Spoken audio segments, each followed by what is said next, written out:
torpedoes into our side, Chief. He was coming back from the island of Tinian to Lady, just delivered the bomb, the Hiroshima bomb. 1,100 men went into the water.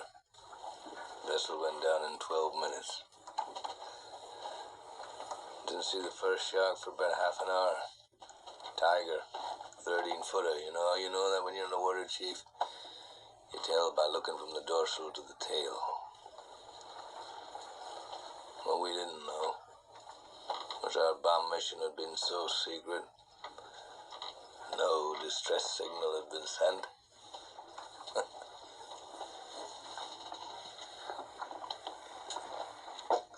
They didn't even list us overdue for a week.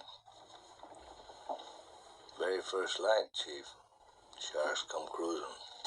So we formed ourselves into tight groups. Kind of like old squares in a battle, like you see in a calendar, like the Battle of Waterloo. And the idea was, shark comes to the nearest man, that man he starts pounding and hollering and screaming. Sometimes the shark would go away. Sometimes he wouldn't go away. Sometimes that shark, he looks right into you, right into your eyes.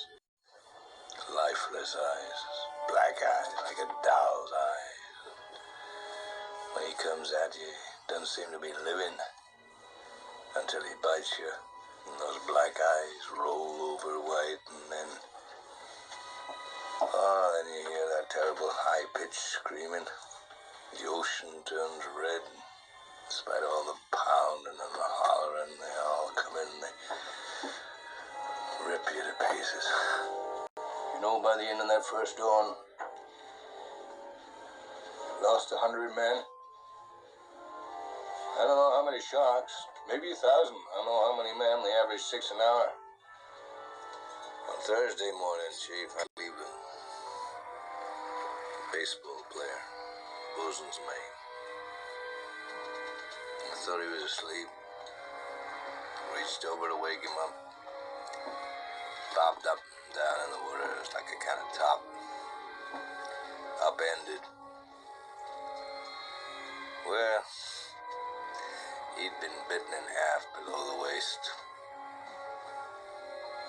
Noon the 5th day, Mr. Hooper, Lockheed Ventura saw us. He swung in low and he saw us too. A young pilot, a lot younger than Mr. Hooper anyway. He saw us and he come in low, and 3 hours later, a big fat PBY comes down and started to pick us up.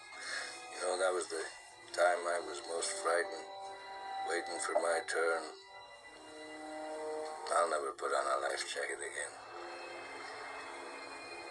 So 1,100 men went in the war, took the rest June the 29th, 1945.